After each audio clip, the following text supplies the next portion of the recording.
시청자 여러분 안녕하십니까? 포항 지진과의 연관성 논란이 계속돼 온 지열발전소에 대해 피해 지역 주민들이 투명한 조사를 촉구하고 나섰습니다. 주민들은 연대 조직을 결성하고 정부와 자치단체에 피부에 와닿는 피해 복구 대책도 요구했습니다. 한기민 기자입니다. 포항 지진의 진앙과 불과 600m 떨어진 곳에 있는 지열발전소. 1년 전부터 여러 차례 지하 4km까지 물을 주입한 후 지진이 감지됐다는 사실이 뒤늦게 밝혀지면서 지진과의 연관성 논란이 제기됐습니다.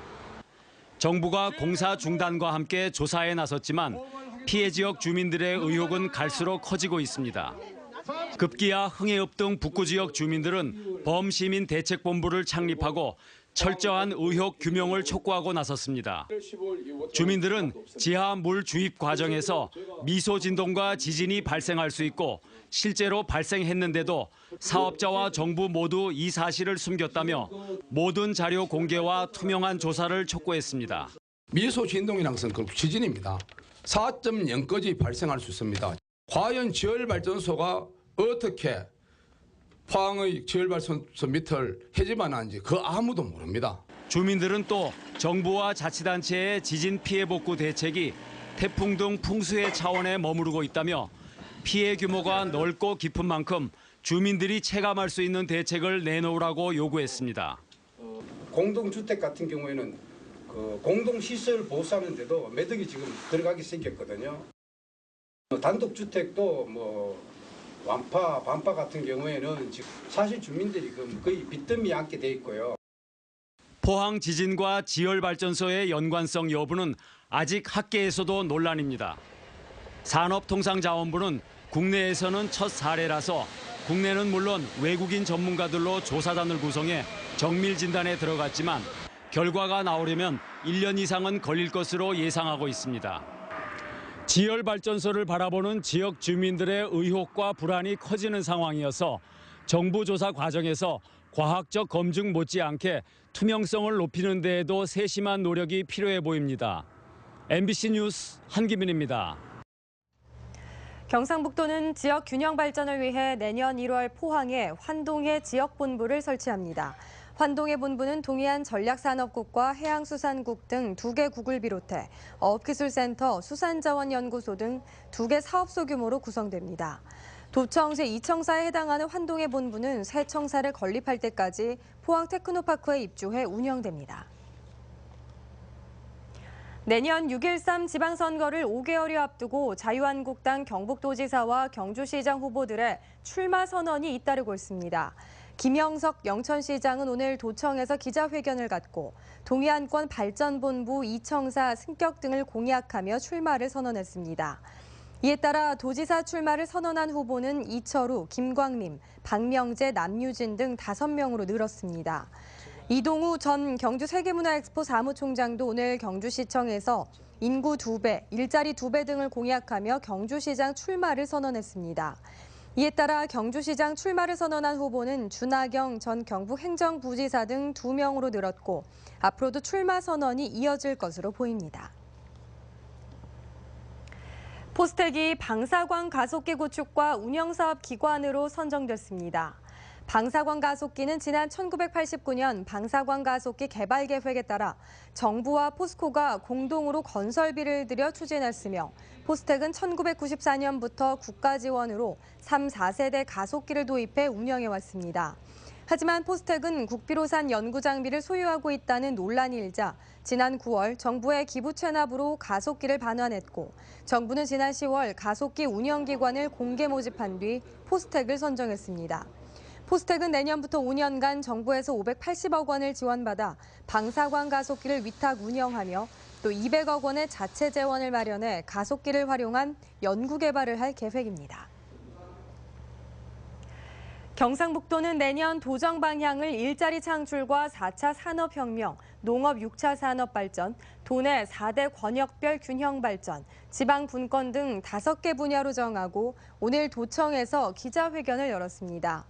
이 자리에서 김관용 지사는 화합으로 통하면 백성이 흥한다는 뜻의 통화 백흥을 신년 화두로 제시하기도 했습니다. 한편 2017년 경상북도의 10대 성과는 신도청시대 개막, 한반도 허리경제권 형성, 투자 유치 53조 원, 일자리 64만 7천 개 창출 등이 도민의 온라인 설문조사를 통해 선정됐습니다. 평창 동계올림픽을 밝힐 성화가 1월 1일 새해 첫날 포항에서 봉송 행사를 갖습니다. 지난 11월 1일 인천대교를 시작으로 101일간의 여정으로 국토순례에 나선 성화는 영주와 안동을 거쳐 62일째인 오는 1월 1일 포항에 도착합니다. 성화는 호미곶 광장에서 해맞이 관광객들의 환호 속에 출발해 형산 로터리와 포스코 봉송을 마친 뒤 영일대 해수욕장 해상 누각 앞에 마련된 특설 무대에 안치된 뒤 1월 2일 경주로 출발합니다. 포항 지진 피해 복구를 위한 성금이 잇따르고 있습니다. 경북 화물자동차 운송사업협회는 오늘 지진 피해 돕기 성금 1,000만 원을 전달했습니다. 포항시 지역항공사 에어포항은 전 직원들의 급여 일부를 모은 성금 340여만 원을 기탁했고, 포항시 평생학습원 하반기 정규과정 수강생들이 체험 프로그램과 수강생 작품 판매 수익금 전액인 194만여 원을 포항시에 전달했습니다. 공포의 외인 구단으로 잘 알려진 만화가 이현세의 고향 울진에 이현세 벽화거리가 조성됐습니다. 울진군은 매화면 사무소 앞 벽화거리 안내 간판으로부터 복지회관 앞까지 250m 구간에 공포의 외인 구단의 주인공 까치 등 이현세 화백의 대표 작품 50점을 그려 넣어 벽화거리를 만들었습니다. 울진군은 매화면에 새로 조성된 이현세 만화거리가 울진군의 새로운 관광 명소로 거듭날 것으로 기대하고 있습니다. 금요일인 내일은 낮 기온이 10도를 넘어가면서 꽤 포근하겠습니다. 미세먼지는 한때 나쁨 수준을 보이겠습니다. 안수진 기상캐스터입니다. 오늘 낮부터 평년 기온을 회복하면서 꽤 포근했습니다. 12월 마지막 금요일인 내일은 오늘보다 기온이 더 오르겠습니다. 내일 아침 기온 대부분의 지역이 영상권에서 시작을 하겠습니다. 다만 경주는 영하권을 보이겠습니다. 낮이 되면 경북 동해안 전 지역이 10도 안팎을 웃돌겠습니다. 포근해진 날씨 덕에 야외 활동 계획하시는 분들 많으실 것 같은데요. 내일 경북 동해안 모든 지역의 미세먼지는 나쁨 수준을 보이겠습니다. 겨울철 미세먼지는 봄보다 중금속이 많아서 호흡기 건강과 뇌졸중에 더욱 치명적입니다. 마스크 꼭 착용해 주셔야겠습니다. 자세한 내일 날씨 알아보겠습니다. 내일 하늘에는 구름이 조금 끼겠고 바람은 약간 강하게 불겠습니다. 아침 기온 울진과 영덕이 1도, 포항 3도, 경주 영하 1도입니다. 낮에는 울진과 영덕, 경주가 10도, 포항이 11도입니다. 울릉도와 독도는 구름 많겠습니다. 아침 기온 울릉도 3도, 독도 6도, 한낮에는 울릉도 6도, 독도 7도입니다. 당분간 동해상에는 강한 바람으로 인해 물결이 매우 높게 일겠습니다. 바닷길 이용하시는 분들 주의하셔야겠습니다. 바다의 물결 최고 3m까지 일겠습니다. 주말까지는 포근한 날씨 이어지겠고요. 새해인 월요일부터는 아침 기온 영하권을 보이겠습니다. 날씨였습니다. 희망 2018 나눔 캠페인에 이웃돕기 성금을 보내주신 분들입니다. 포항 MBC 3.1 문화대상 전통예술부문 본상 수상자 주영희 씨 100만 원, 박창식 축산면장회 직원 일동 102만 1,000원, 축산교회 담임목사 인치규 씨 30만 원, 성금을 보내주신 분들께 감사드립니다. 지금까지 포항에서 전해드렸습니다. 여러분 고맙습니다.